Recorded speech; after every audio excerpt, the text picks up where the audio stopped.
So this is our first real talk of the semester, and so our topic tonight is relationships, singleness, what health looks like, how Christianity plays into that. We have some amazing panelists up here. We have questions that some of you have sent in to answer.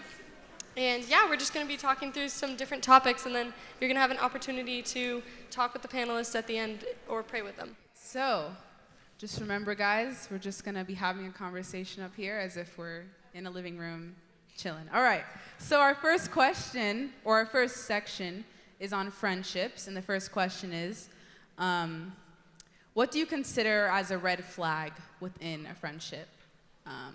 Yeah, anyone can answer that. Oh, yeah. Oh, my gosh.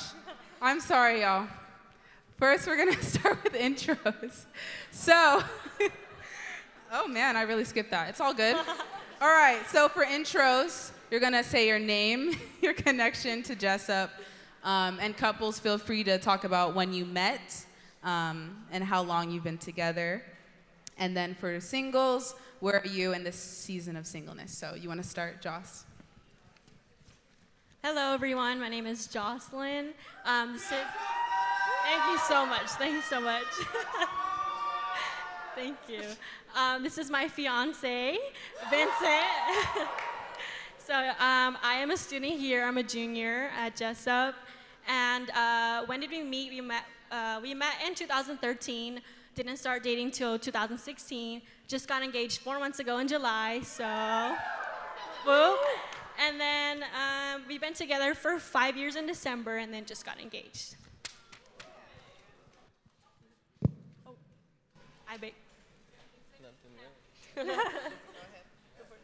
Oh, My name's Nathan, but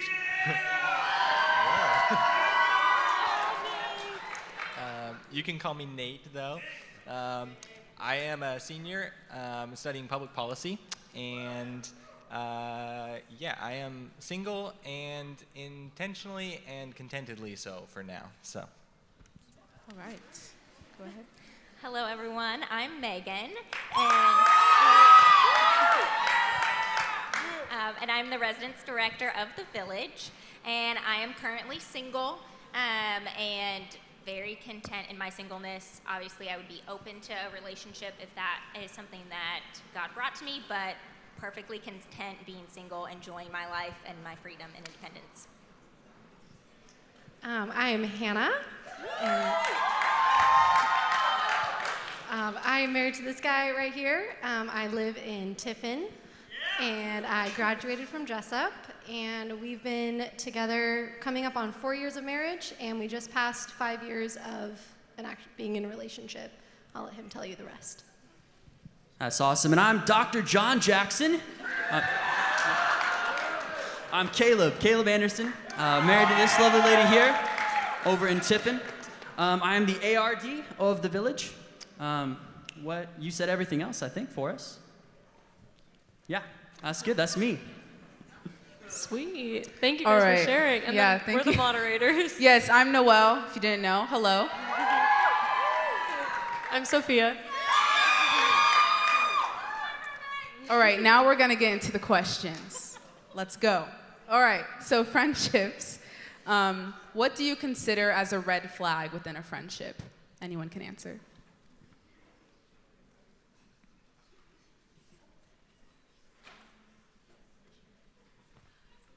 I guess I'll go.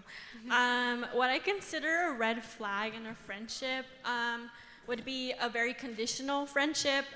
Let's say you're only their friend when it's convenient for you, when you only call them or text them when it's convenient on your time and your calendar, you know? And I've experienced this many times in my life where being okay with having friends for only a season, and that being okay with that, and letting go of friendships that don't really pour into my life as much as I pour into them, let it be vice versa in our lives. And a red flag can be just very conditional, and I don't want to be a person that only speaks to someone when I only need something from them and never give back to them. So that would be a red flag for me, but you guys. Yeah, that's truth right there. Anybody else? I would say a red flag for me in a friendship is if someone wants you to be their everything.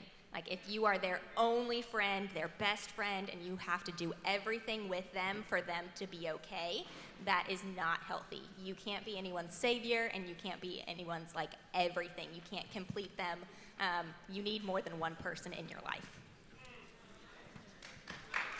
That's really good. All right. So, how do you know if you and a friend should pursue a relationship?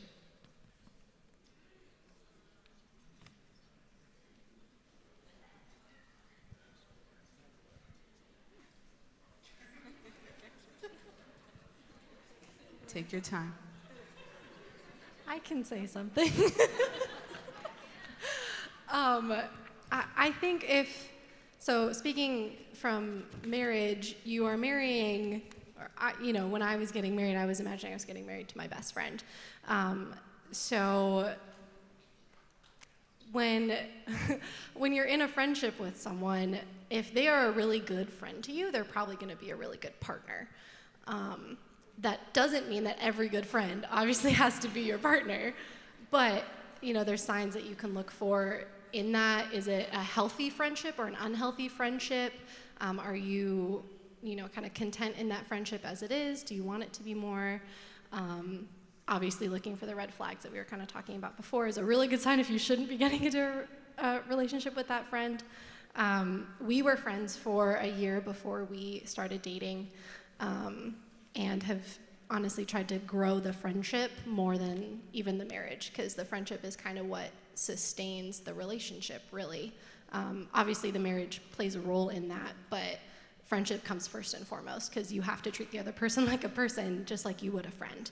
And so when you're friends with someone, and you're thinking about pursuing a relationship with that person, it's kind of important to be thinking, okay, can I be with this person every day of my life? Can I have their dirty socks on the floor and be okay? And all of the cliches and all of that kind of stuff, kind of having that in your mind is helpful, because then you're actually actively thinking, is this just an emotion that I need to process and work through, or is this actually something that could work and be really healthy for me and the other person? That's good. Awesome. Thank you guys for contributing. Next up, we're kind of talking about singleness. So our question is, to start off, how do you stay emotionally healthy as a single person while people around you are all in relationships? I think some people in the crowd also have that question. Yeah, I have that question too. I also do. Well, as one of the single people, I feel like I should start answering. Honestly, it's not that hard. It's making sure you have good, solid friendships and relationships. I can still be friends with Hannah and Caleb even though they are married. Like, I can still have healthy friendships with both of them individually and other people. I have a good family as my support. I have good friends, good coworkers. And so you have to rely on your community to fulfill that need for relationship and community. You're not meant to do this life alone, and so it's okay to have friends, and it's okay to have friends who are in relationships. It doesn't have to be weird. I would add on that. Last year there was a chapel that we had where there was a group called Moral Revolution, I think, and they were talking about relationships and stuff. And that one of the things they said that really stuck with me was that there's 3 emotional needs that people have, which is intimacy, which is being known and loved, and then significance and adventure. And when people don't have one of those things, then they tend to turn towards romantic relationships to fulfill them. But that's not the only place you can go to fulfill those needs. And so if you have solid friends, and if you're involved in ministry, if you have good, a mission and a purpose, and then you have outlets to be adventurous, then you don't necessarily need to go to a romantic relationship to fulfill those things. I love those answers. Thank you. All right, so do you have any thoughts on the stigma around singleness within the church?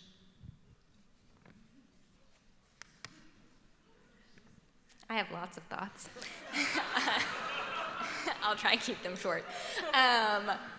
Within the church, I think what my experience has been is the church often sees you as like not enough and not like fully grown. You're the person that like gets to help in the nursery and in kids' church. You have all of this extra free time to volunteer and hang out with the kids, and you haven't reached like the pinnacle of your life because you're not married.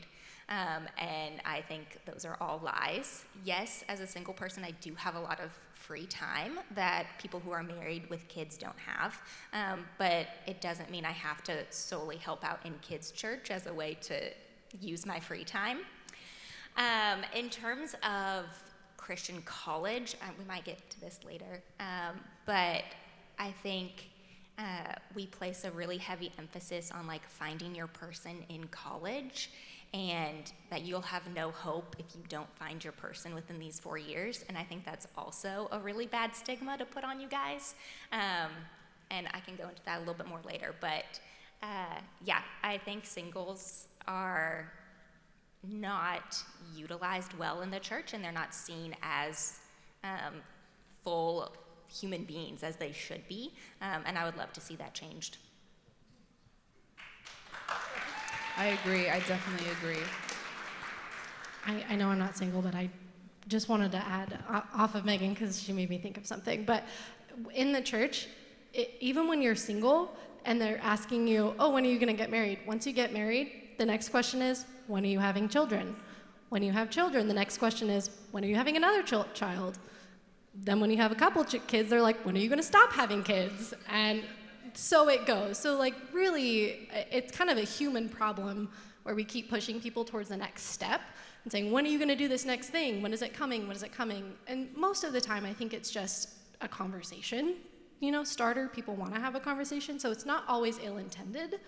However, the culture that it starts to create is this pressure for single people to get married, for married people to have kids, and et cetera. And that probably and might not even be the healthiest thing for them. So I think that kind of plays into it a little bit too with the whole stigma thing.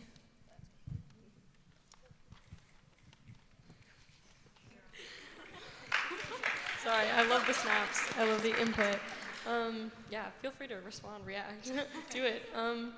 Okay, so we're moving into talking about dating, which I know is a common stage for people our age, but we're starting off with a fun one. What is the worst date you've ever been on? And then if you don't want to tell that story, what is the best? Sophia made direct eye contact with me because she knows I have a good story for this one. So my first girlfriend came from a fairly conservative family.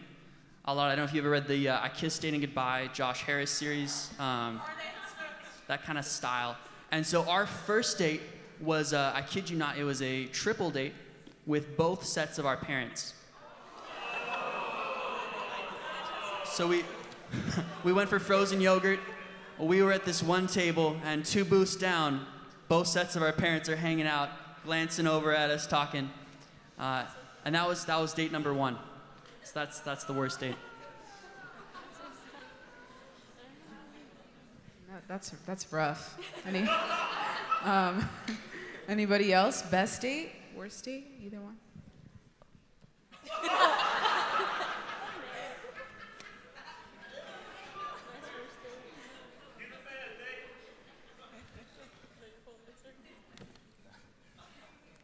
No.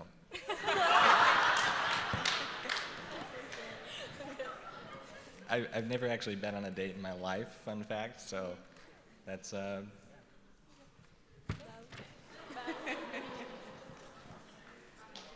mean, he's the only person I've dated, so. Yeah. My bad date experience isn't like anything compared to Caleb's. But in college, when I was an RA, one of the RAs on my team asked me out, and first off, he did it when we were in the laundry room, and I had all of my wet clothes in my hands, trying to put them in the dryer. So bad start to begin with. And so he took me out for coffee and immediately asked me to be his girlfriend. Yeah, I said no, and then we got to drive back to campus together and walk into my RD's apartment for a staff meeting and sit together. So we made it through the awkwardness, but that was probably the most awkward like staff meeting I've ever had to attend because I didn't know who else in the room knew about our date because I hadn't told any of the girls, but I assumed from the way some of the guys on my team were looking at us that they knew about it. So that's my uncomfortable date story. Dang. We've got some tough ones up here. All right, so the next question. Do you guys find any value within dating apps? Should Christians use them? I mean, for me personally, I've used them before. Not always the best for some people. Sometimes people find their person on there, or some people just do it to do it. But I didn't mean it in that way. But yeah, that's ultimately how it has been. But do you think that it's good for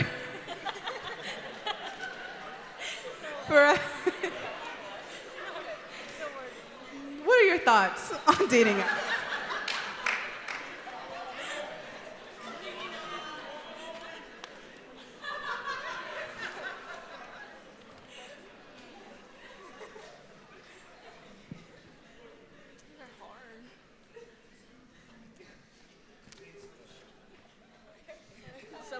I mean, personally, I feel like there's nothing wrong with them inherently. It just depends how the experience goes for you and like what your intentions are. But I don't think there's anything like wrong about them.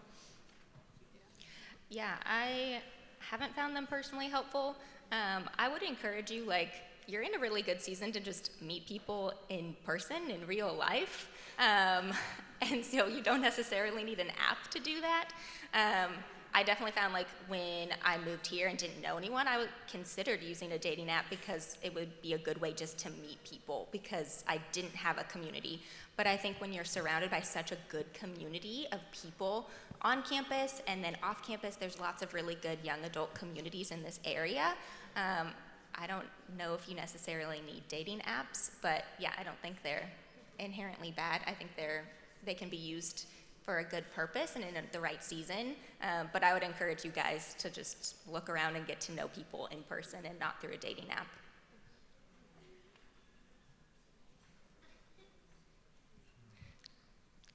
My dad used to always say, just be about the Lord's work, and at some point you'll bump into somebody else who is as well. Amen. Amen.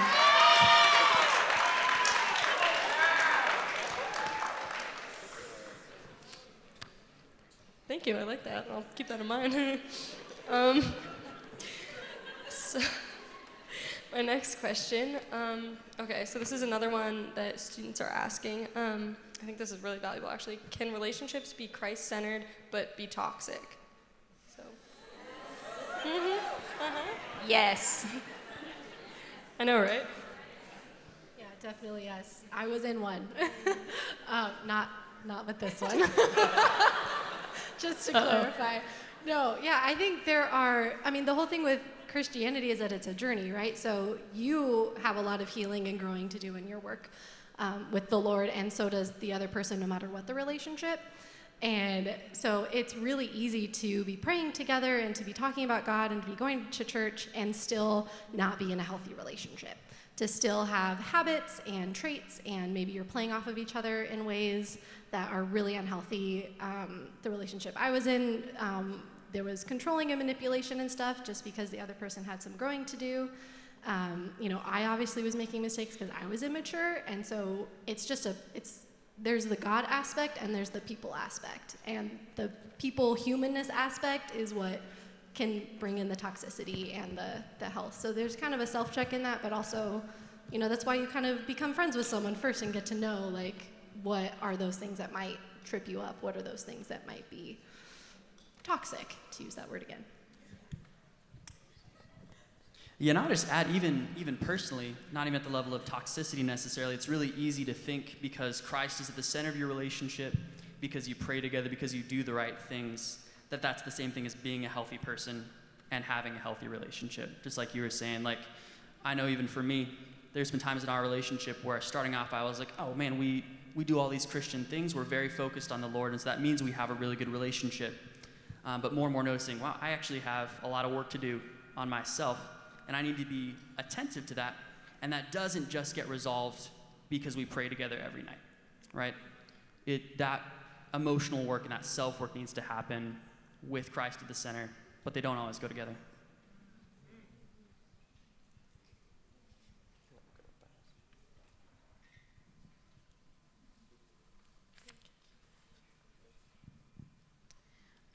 Anybody else? Is that no? Okay. All right.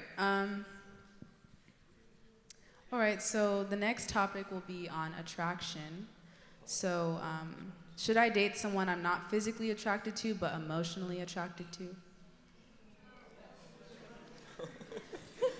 Do looks matter in a sense? Yeah. I'll speak on that one.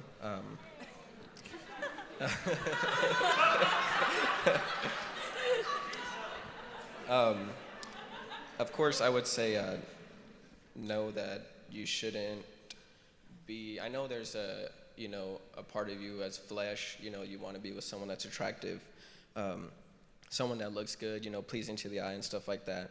But at the same time, it's not something you should depend on or you should be really looking for in that way, because obviously everybody gets old, everybody changes how they look, your body changes, everything changes as you get older and stuff like that.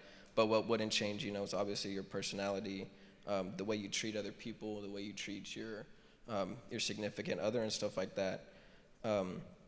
But me as a person, before I was in relationship with Jocelyn, I let it go to a way of being physically attracted to somebody, and it was during high school before, and they obviously pleasing to the eye and stuff like that, but as a person and what they were looking for and stuff like that, it was like completely bad, the things that she was wanting to do and stuff like that.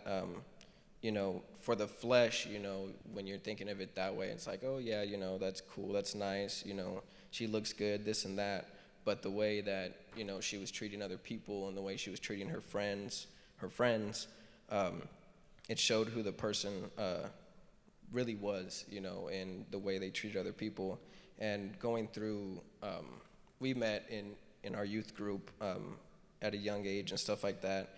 And just going through youth camps and being on Friday nights, being together, I had always seen Jocelyn praying with other girls that were either at the altar, and she wanted to go up there and use her gift and use herself to go help other girls, dealing with situations and stuff like that.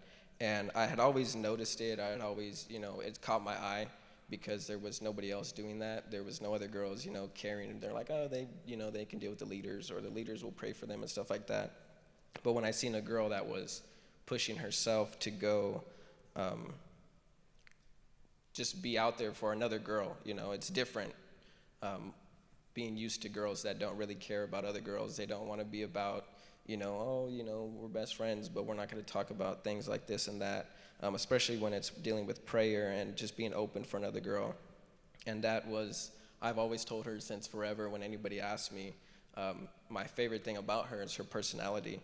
Just like she can be so open and be so loving to someone that she, hardly even knows. And that's been one of the main things that in our relationship that I've always let, stay at the top, is her personality. And I love that about her, and that's one of the main reasons, I'm with her, and we've been together for so long, so, yeah.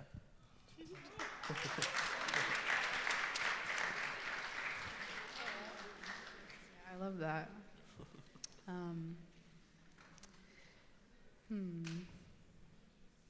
What qualities do you value within a potential current or, future partner?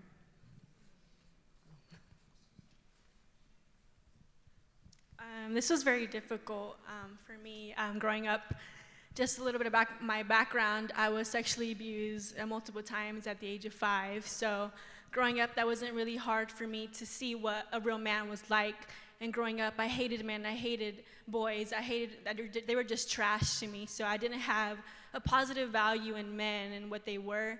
And growing up, I didn't see what I placed the value I had in men in God. So I didn't see what God had in my future, what I wanted to have in my future. But one thing I would say is women, men, don't settle, because I settled for people that didn't honor me, didn't respect me, didn't value me as a person, and that I allowed them to be my value. That I allowed men to influence what God was to me, because God was a man. And if God was in my life, he wouldn't let a man treat me like that way, you know? So growing up, I always said I wanted a man who respected me, valued me, and never would push me about more than I would take.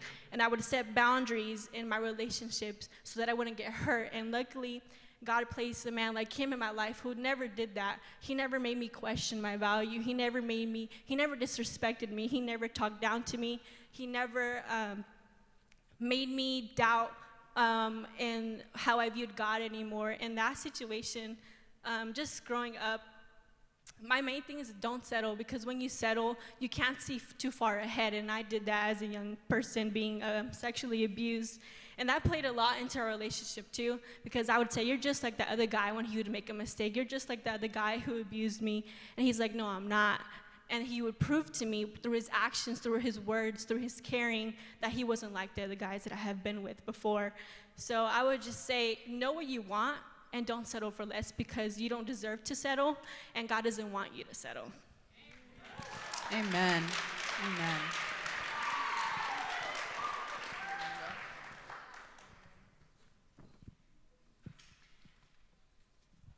Thank you for that answer. We all need to hear it.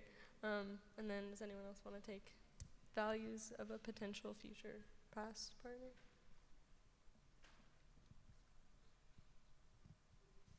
Okay, then we'll take the next question. Okay, so we're moving into sex and intimacy. So I heard that, guys. I appreciate the honesty. All right, so we're gonna start off with talking about intimacy in like the context of being single. As a single person, how do you satisfy your needs for physical and emotional affection? Because we're people, we wanna be known. So yeah.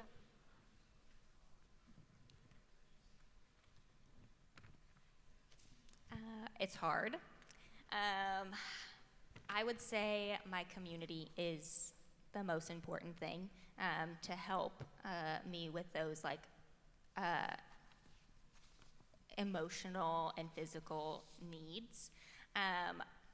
Honestly, one of the hardest things was moving here last year in the middle of like COVID, and it was probably like the first month, and I was talking with another friend who is an RD at another school, and we both were kind of lamenting, like, we don't think we've touched another human being all week, because it's not safe to do that, and we don't know anybody, we don't live with anybody, and it's hard to be in that point of, like, I have no physical contact with anybody else. Obviously that was like pretty extreme, like when COVID was really bad, and I didn't have a lot of close friends here, but it definitely showed me the need for my community. Even just like the simple touch of a friend is so important to meet those physical needs. And so I think being like honest and open with your friends of like, I just really need a hug right now. Like, that's not a weird thing to say, because as humans, we need physical contact with each other. We need human touch. And I think we lack a lot of that in college, especially as we're all getting to know each other. We're not around family. We're not necessarily comfortable with people, especially the first like semester, first year. And so recognizing like it is gonna be hard, but making good friendships and just recognizing like we all need some physical contact is really important. And then of course the emotional connection piece is making those good friendships, whether that's keeping contact with people back home, with your family, making good connections here. That is all really important to meet those emotional needs. And I just want to add, like, intimacy is not just sex. Like, intimacy has to do with so much more. And even as a married person, like, you need to have really good friendships and really good people that you are connecting with and involved with, and that you are giving hugs to, and that you're emotionally connecting with, and that you're emotionally connecting with the person you are in a relationship with. Because if intimacy, the only intimate thing is sex, like, it's not gonna even come close to fulfilling any of the needs that, you know, we talk about and need as people and as human beings. So.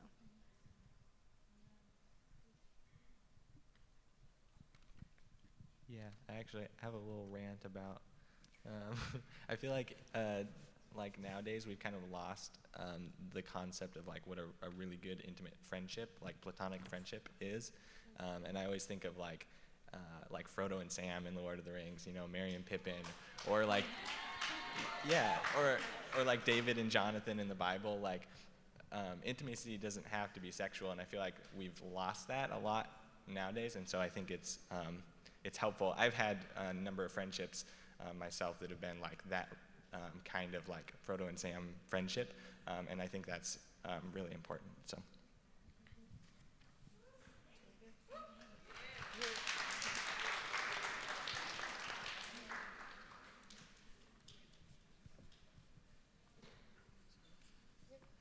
Okay. So the next question is, what was the most surprising thing about sex when you got married? Oh, were you looking at us? Yeah, because you're married. Yeah, you go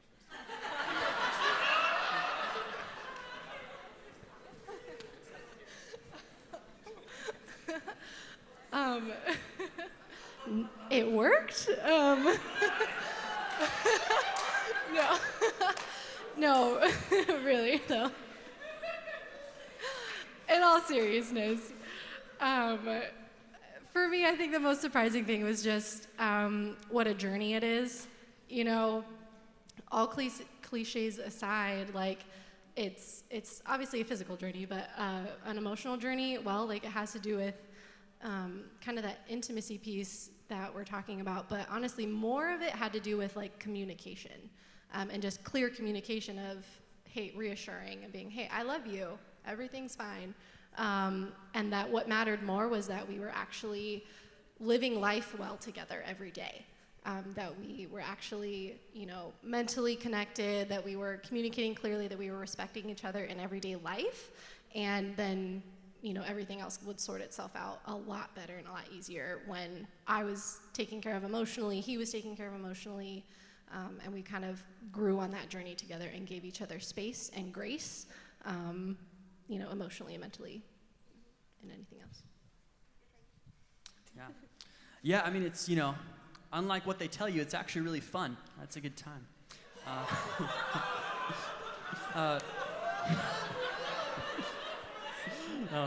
Somebody cut his mic. Losing it. No, I know. Yeah, you guys had so much time to come up with a really good answer for this question. Yeah, I think to build off of that, yeah, it's more than just the physical thing, and I think that was one of the learning processes. Is it's about that connection, like Hannah was saying. It's about kind of becoming open and vulnerable with someone in a new way, and so I think that was kind of the surprise of how, yeah, overall much of a lifestyle it is. So, yeah. Nice, good.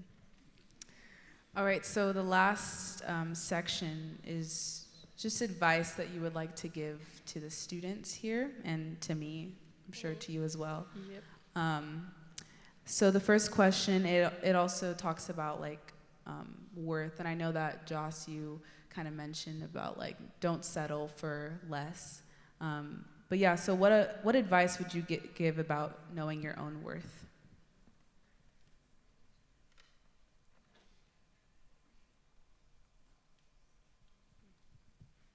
I'll go ahead and talk on this one.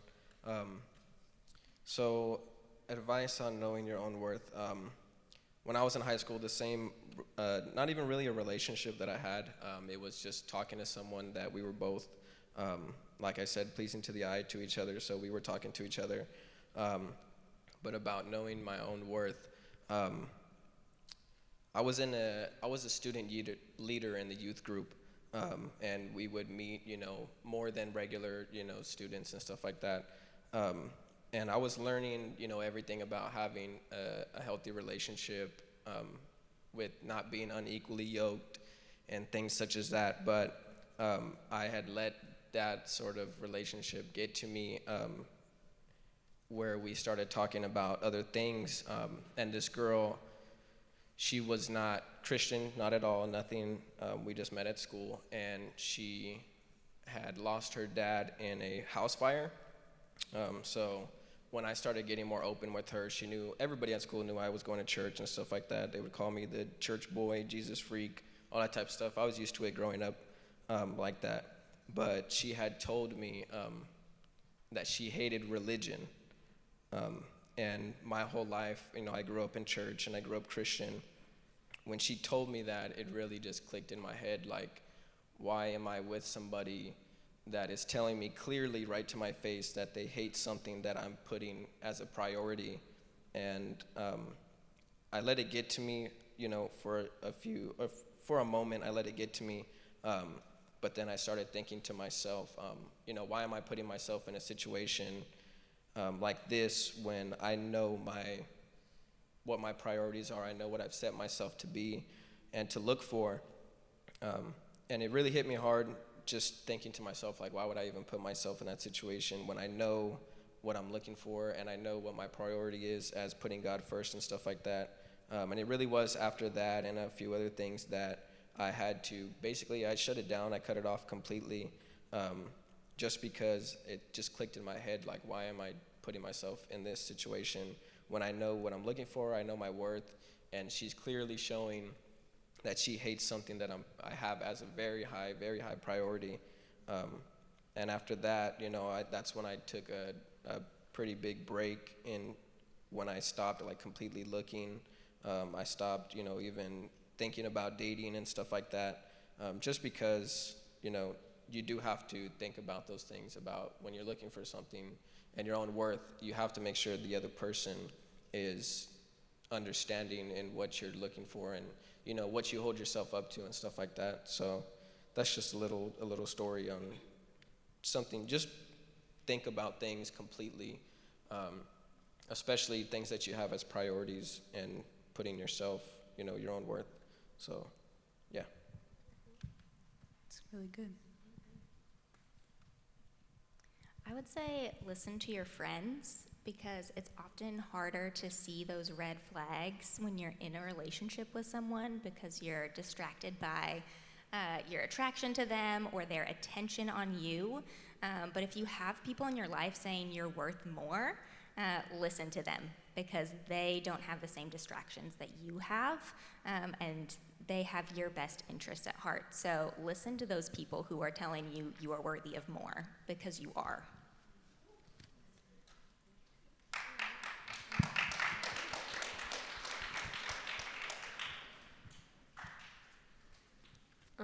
Okay, thank you for those answers. I think that's something that a lot of people our age and then all ages are struggling with, just kind of figuring out where we stand and what we are valued as. So very valuable to speak on. And then our next question is, what do you wish your past self had known about singleness, dating, or marriage? I wish I would have known how hard it would be compromising for the relationship. Going into relationships or dating, you have these set ideas, have these set standards, but that does not work out in relationships, and I've learned that I will have to sacrifice many parts of myself for the sake of the relationship. And in the sense of I was single we started dating when we were 15, which is not long single, but in that situation, I wish I would have prepared better, and I wish I would have dedicated more time to myself and knowing what values I had and what I was looking for in a relationship than just jumping right in. And we had to learn with that in our relationship. But I wish I would have put more time into my singleness. I wish I would have put more time in my relationship with God, because being in a relationship is not about you anymore. And I had to learn that it wasn't about me. I couldn't be selfish. I couldn't be thinking about myself in situations where it involves both people. And many of the times I've had to do that myself because you have to be willing to sacrifice, learn, and grow. And I did not know that prior. I thought it was gonna be all unicorns and rainbows and this honeymoon phase, but it's the complete opposite. There's heartbreak, there's crying, and I wasn't prepared for that. And I wish somebody would told me that it's gonna be hard and you're gonna have to work towards having a healthy relationship. So I wish I would have put more time into my singleness preparing for a relationship.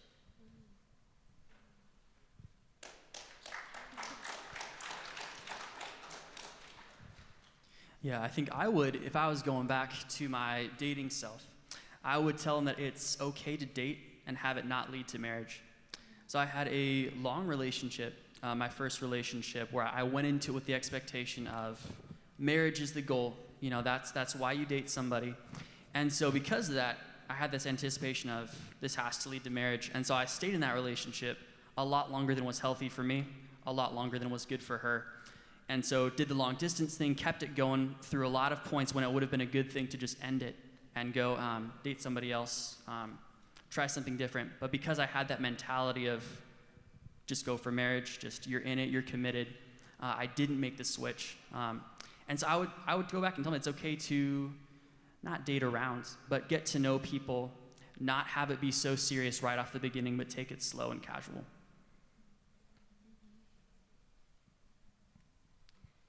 I think I would tell my college self that it's okay to leave college and be single and that you're going to be okay, because that's not the narrative that I grew up with.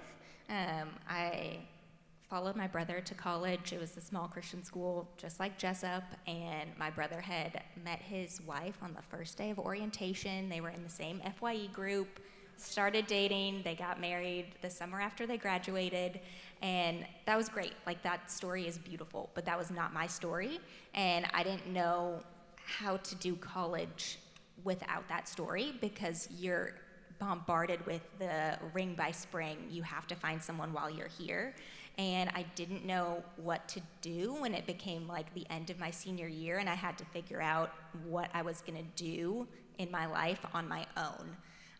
So I would love to go back and tell myself, like, it's gonna be okay. Yes, you have lots of options and you have to make those decisions on your own. You don't just have a man to follow, but that's okay, and it's really great. So I would encourage you guys to don't feel pressured to find someone right here and right now, because you're gonna be okay.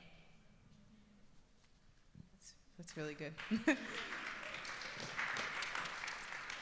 All right, so the next question, how do you support one another or yourself in times of certain challenges, whether that's with mental health or you're having financial issues, health issues?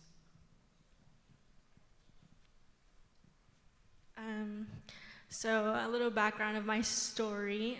I will be telling my testimony on November 1st for testimony night, but growing up, I had attempted suicide twice and being sexually abused many times throughout my life. And coming into this relationship, I struggled with self-worth, self-value, and many of the times struggling with mental health and working with student care. That's why I took a step in that. He had to be a pillar in my life where I made him everything when God should have been my everything, and that was very unhealthy. But he learned that the only way he could help me is by pointing me back to God. I couldn't rely on him for certain things that he couldn't give me, and it wasn't fair to me to put that pressure on him to fulfill me in those areas. So in mental health areas and dealing with suicide, dealing with depression, anxiety, he had to really tap into his relationship with God in order to pour back into me. And it couldn't be out of him and out of his own ideas, because he couldn't fulfill me in those areas, you know? So I would just say strengthen your relationship with God, and as cliche as that sounds in the Christian University, pray about it, worship and stuff like that. It's honestly a serious action that you have to commit, and it is through prayer, it's through intervention of worship that I have been healed in many different parts of my life that have become, as hard as it is those practical actions that he has done for me. He has prayed over me, he has cried with me, he has worshiped with me, that has helped me in those mental health areas of my life.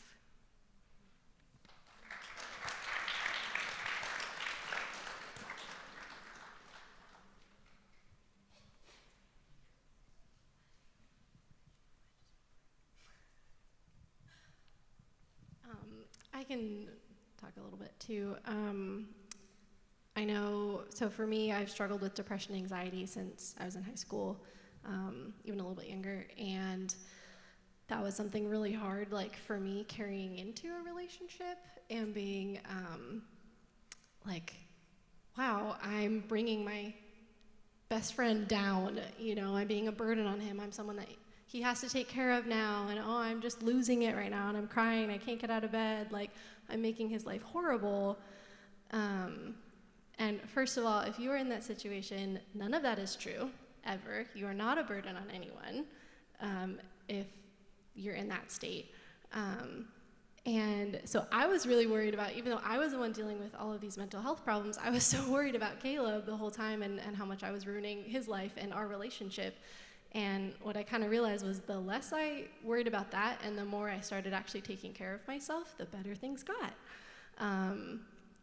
I, started doing counseling, and it was really helpful. And, therapy as an individual does not mean you are failing if you need to go and get that help.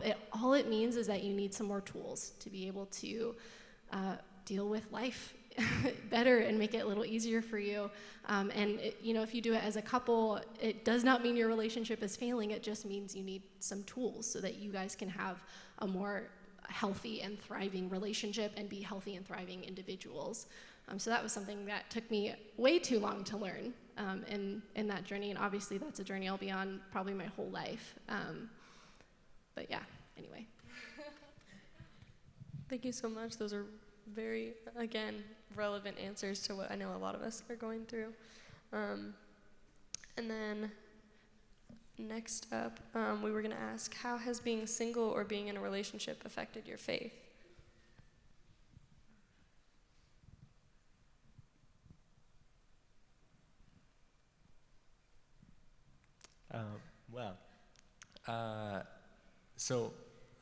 Paul talks about in 1 Corinthians how, like, he thinks it's better for people to be single like him because they they can focus wholly on God and not be distracted by, always pleasing their spouse. And so I think I've experienced that in my life where being single, it's forced me to invest and to think more deeply, invest more deeply in the church community around me. And I've built relationships and been involved in ministries that I don't think I ever would have if I hadn't been single for the time that I was. And so I think it's changed the way that I've lived out my faith and made me able to, like, step out and love others better and sort of step out of my bubble a little more, I would say.